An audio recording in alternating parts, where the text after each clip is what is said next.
करेंगे एक्ने के ऊपर, पिंपल। नमस्कार, मैं हूं डॉक्टर प्रियंका और स्वागत है आपका मेरे चैनल हेल्थ विद होम्योपैथी में। एक्ने क्या है? हमारे स्किन में हेयर फॉलिकल्स होते हैं। अगर वो किसी वजह से क्लॉग हो जाए, बंद हो जाए और उसमें इन्फेक्शन हो जाए तो फिर हम उसे एक्ने कहते हैं। एक्ने को हम कॉमन लैंग्वेज में पिंपल्स भी कहते हैं। अगर हम देखें तो ये एक्ने कई बार blackheads, whiteheads, pimple, scar, ये भी इसके फॉर्म हो सकते हैं अगर हमारी स्किन जो है वो ब्लॉक हो जाती है, जो पोर्स हैं हमारे वो ब्लॉक हो जाते हैं। तो कॉमन ही अगर हम देखेंगे तो टीन एजर्स में बहुत कॉमन है, बट किसी भी एज में, किसी भी जेंडर में, फीमेल हो या मेल हो, इसको देखा गया है। अगर हम इसको कुछ पेशेंट्स में हम देख सकते हैं, अगर अनट्रीटेड छोड़ दिया जाए तो ये ठीक हो जाते हैं, सेल्फ भी ठीक हो सकते हैं। But in few conditions medication is required, medication आपको करना पड़ेगा। अगर हम देखें तो सीवियर, माइल्ड से सीवियर भी हो सकता है। किसी किसी को इतना ज़्यादा सीवियर हो जाता है कि बहुत कंटिन्यूसली परसिस्ट कर रहा है, मेडिकेशन करने के बाद भी वापस आ जा रहा है। सिम्टम्स माइल्ड टू सीवियर वही मैंने बताया अभी आपको हो सकते हैं। वाइट हेड्स कब बोलेंगे हम? अगर क्लोज्ड प्लग्ड पोर्स हैं then it is white heads. अगर ओपन प्लग पोर्स हैं तो हम उसको ब्लैक हेड बोलेंगे। अगर छोटे छोटे स्मॉल पिंपल्स हैं, फेस में छोटे छोटे दाने दिख रहे हैं, बहुत दर्द नहीं है आपको उसको छूने में, मगर कहीं कहीं आप कभी महसूस कर सकते हैं, उसको हम बोलेंगे पैप्यूल्स।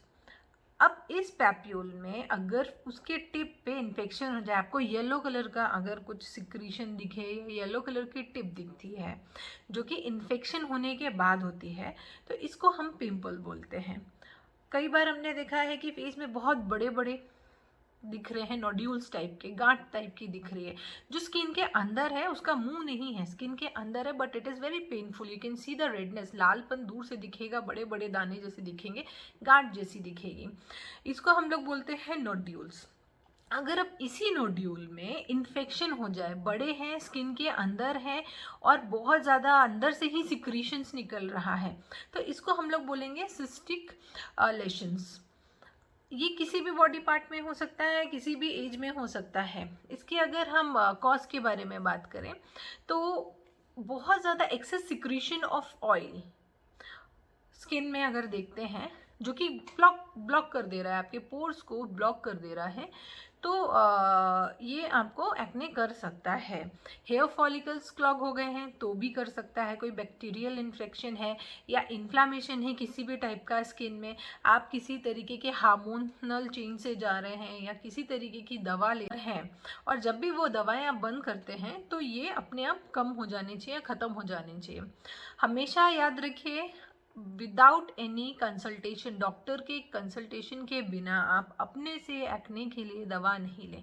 कुछ दिन देखें, घर पे वॉच करें, और आपको लगता है कि ये बिना दवा के ठीक नहीं होने वाला है तो बिना किसी डॉक्टर के कंसल्टेशन से आप अपने से ना लें। कई बार क्या होता है, हम कुछ कॉस्मेटिक्स, फेस वॉश या कुछ लोकल एप्लीकेशन यूज़ करते हैं और ये और ज़्यादा ख़राब होने लगते हैं और फिर कंडीशन इतनी ख़राब हो जाती है कि ये बहुत प्रोलॉन्ग हो जाते हैं। तो हमेशा हमको अगर पहले से है कि एक्ने हो रहे हैं और हम शुरू में ही डॉक्टर को दिखा लेंगे तो ये जल्दी जल्दी क्योर हो सकते हैं, इसलिए प्लीज़ सेल्फ मेडिकेशन मत कीजिएगा। कई बार एक्ने आपको है, आप दवा भी ले रहे हैं मगर ये ठीक नहीं हो रहे, परसिस्टेंट है, रीअकरेंस हो रहा है, उसके कुछ मेंटेनिंग कॉज भी हो सकता है, ट्रिगर्स हो सकते हैं, जैसे कि आप बहुत ज़्यादा स्ट्रेस में हैं, एंजाइटी है, मेंसेस, फीमेल्स में आपने बहुत कॉमन देखा होगा, during menses, before menses, after menses आता है एक्ने, और जैसे वो पीरियड टाइम ख़त्म होता है उनका और वो नॉर्मल हो जाता है, तो ऐसे में आपको मेडिकेशन की ज़रूरत नहीं है। बट अगर इसी टाइम पर बहुत ज़्यादा सीवियर है और वो कंटिन्यूसली हर साइकिल पे आ रहे हैं और वो वापस नहीं जा रहे हैं, ठीक नहीं हो रहे, then in that case you need medication.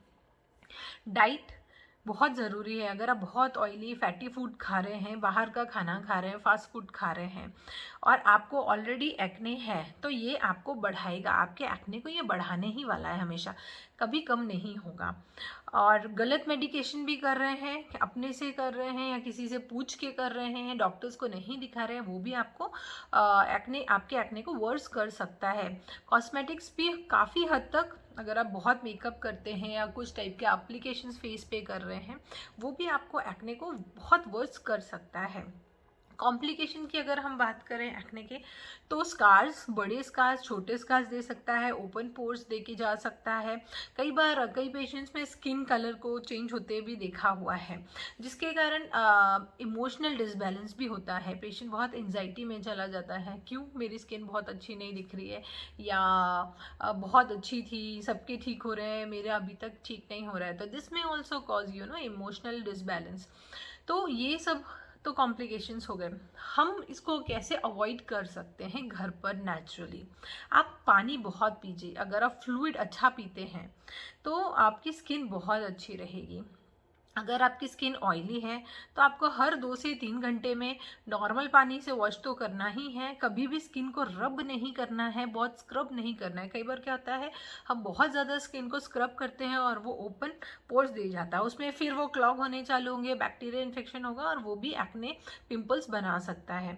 तो वो भी नहीं करना है। हाइजीन मेंटेन करना बहुत ज़रूरी है। तो आप रोज़ एक बार फेस वॉश कीजिए आपके स्किन के अनुसार, जो भी आपका स्किन टाइप है, what ever is your skin type. consult someone and then try और use the cosmetics, face wash, cream जो भी हैं आपके। सनस्क्रीन हमेशा लगा के रखें, उससे आपकी स्किन खराब नहीं होगी, वो भी बहुत ज़रूरी है। आप अच्छा खाना खाएं, fruits and green leafy vegetables बहुत ज़रूरी हैं अच्छी स्किन के लिए। पानी पिएं, प्रोटीन डाइट लें, क्योंकि सेल रिपेयर करने में प्रोटीन मदद करती है। और अगर हमारे फेस में किसी भी टाइप का इन्फेक्शन है, एक्ने हो रहे हैं, और हम अच्छी प्रोटीन डाइट लेते हैं, कार्ब्स कम करते हैं, शुगर कम करते हैं, बाहर के खाने को कट करते हैं, प्रोटीन डाइट पे रहते हैं, ग्रीन लीफी वेजिटेबल्स, फ्रूट पे रहते हैं, तो हमारी स्किन मेडिकेशन के साथ बहुत जल्दी फटाफट रिपेयर होना चालू हो जाती है। तो आप हेल्थ, अपना डाइट बहुत अच्छी रखिए। इसके अलावा अगर हम होम्योपैथी पे देखें तो होम्योपैथी में बहुत अच्छी मेडिकेशंस हैं एंड ये आपको परमानेंट सोल्यूशन देगी। बहुत सारे लोग हैं अलग अलग जगह से मेडिकेशन करते हैं, बट फिर आ जाता है। आपको किसी भी तरीके की दवा के साथ डाइट, लाइफस्टाइल चेंज करना होगा। पानी बहुत ज़्यादा पीना होगा, फास्ट फूड जो मैंने अभी बताया वो सब कट करना होगा। होम्योपैथी में रस्टॉक्स बहुत अच्छी मेडिसिन है। अगर छोटे छोटे पैप्यूल्स दिख रहे हैं आपको फेस में एट एनी एज, तो रस्टॉक्स 30 सुबह दोपहर दिन में 2 बार डाइल्यूशन, हम 2-2 ड्रॉप ले सकते हैं। छोटे बच्चे हैं तो उनको 1 चम्मच पानी में 2 ड्रॉप्स डाल के सुबह दोपहर, ऐसा एटलीस्ट 1 महीने तक देना है। आप देखेंगे कि अपने आप काफ़ी कम हो जाएगा। दूसरा हम बात करेंगे आर्निका 30 के बारे में। अगर छोटे छोटे लाल दाने दिख रहे हैं पूरी बॉडी में, फेस में, कहीं पे भी दिख रहे हैं, आर्निका 30 बेस्ट दवा है। आप आर्निका 30 दिन में 3 बार, सुबह दोपहर शाम, ऐसे 1 महीना लगातार लें, आप देखेंगे आपको काफ़ी आराम मिलेगा। अगर आपके स्किन में बहुत ज़्यादा पस्ट्यूल्स हैं, पस बन गया है, आपको येलो फेस दिख रहा है या टिप जो है वो येलो हो गई है एक्ने की, तो आप सल्फर 30 ले सकते हैं सुबह सुबह रोज़, ऐसे 1 महीना लेना है फिर रोक देना है। इसके अलावा आप हेपर सेल्फ भी ले सकते हैं। अगर आपका सिस्टिक लेशंस दिख रहे हैं आपको, तो आप हेपर सेल्फ 200 डाइल्यूशन में सुबह शाम ऐसे कम से कम 20 दिन लीजिए और आप देख सकते हैं अच्छे रिजल्ट्स मिलेंगे। इसके अलावा बर्बेरिस एक्विफोलियम है मदर टिंचर में, वो आप 10 ड्रॉप आधा चम्मच पानी में या 1 चम्मच पानी में दिन में 2 बार सुबह शाम 1 महीने से 2 महीने तक कंटिन्यूसली करेंगे। इससे आपकी स्किन तो अच्छी होगी ही, साथ में आपका जो कॉम्प्लेक्शन है स्किन का वो भी काफ़ी बेटर हो जाएगा। जो अनइवन टोन देखे गए हैं वो भी बहुत अच्छे हो जाएंगे इसको लेने से। इसके अलावा अगर हम होम्योपैथी में सिरप्स के बारे में बात करें, तो मैं 2 सिरप है बहुत ज़्यादा यूज़ करती हूँ। एक है ब्लडो लाइफ जो कि न्यू लाइफ का है। उसका 1 चम्मच दिन में 3 बार खाने के बाद आप ले सकते हैं। 1 महीने से 3 महीने तक कंटिन्यू कर सकते हैं। स्किन की किसी भी तरीके की प्रॉब्लम ये आपको क्योर करने में काफ़ी हेल्प करेगी। इसके अलावा एक सारसा सिरप है जो कि भार्गव कंपनी का है। ये भी 1 चम्मच दिन में 3 बार 1 से 3 महीने तक आप कंटिन्यू कर सकते हैं। बहुत अच्छे रिजल्ट्स हैं। होम्योपैथी में फेस वॉश भी बहुत अच्छे हैं। नीम फेस वॉश है जो कि बैक्सन का है। शॉवे में भी आता है, बाकी कंपनीज में भी आता है। इसके कैलेंडुला फेस वॉश पे अगर हम जाएंगे तो ओमियो कैलेंडुला फेस वॉश है, बहुत माइल्ड है। अगर बहुत कम एज के बच्चे हैं, यंग हैं, उनको आप ये बहुत आराम से दे सकते हैं। स्किन बहुत सेंसिटिव है तो उस पर भी आप ये यूज़ कर सकते हैं। उसके बाद क्लिनो फेस वॉश है जो कि लॉर्ड्स का होम्योपैथी है, ये भी आप अपने रूटीन पे ले सकते हैं। इसके अलावा आप एक्ने डी फेस वॉश है, ये भी बहुत अच्छा काम करता है। जिनके बहुत ज़्यादा हो रहे हैं एक्नेस, बड़े बड़े हैं और रिकरेंट है, ये आप कम से कम 1 आध साल 2 साल यूज़ कर सकते हैं। बहुत अच्छे रिजल्ट्स हैं। तो आशा करती हूँ आज का जो हमारा सेशन है वो आपको हेल्पफुल रहा होगा। एक्ने बहुत अच्छे रिजल्ट्स हैं होम्योपैथी में। बहुत बड़ा टॉपिक है, मैं एक छोटे से वीडियो पे नहीं कवर कर सकती हूँ। कोशिश करूँगी अगला वीडियो जो होगा वो एक्ने के डिफरेंट और टाइप्स जो हमने बात की है उसके बारे में बात करेंगे। स्पेसिफिक एरियाज़ में कौन सी दवा चाहिए, कितनी चाहिए, आप कैसे यूज़ कर सकते हैं, उसके बारे में बात करेंगे। तब तक के लिए अपना ख्याल रखिए। जो मैंने कहा है उस पर ज़रूर ध्यान दीजिए, शेयर कीजिए, लाइक कीजिए, बिकॉज ये बहुत कॉमन प्रॉब्लम है एक्ने। हम गलत जगह चले जाते हैं और हमको रिजल्ट्स नहीं मिलते हैं। हमको एजुकेट करना है, लोगों को अवेयर करना है उनके बॉडी के बारे में। आई होप मेरा जो आज हमने बात की, मेरा टॉपिक जिस एक्ने के ऊपर था वो बहुत हेल्पफुल रहा होगा। प्लीज़ शेयर कीजिए, लाइक कीजिए एंड सब्सक्राइब कीजिए। प्रेस द बेल आइकन, जिसमें मैं कभी भी कोई भी न्यू वीडियोस बनाती हूँ आपको तुरंत नोटिफिकेशन मिल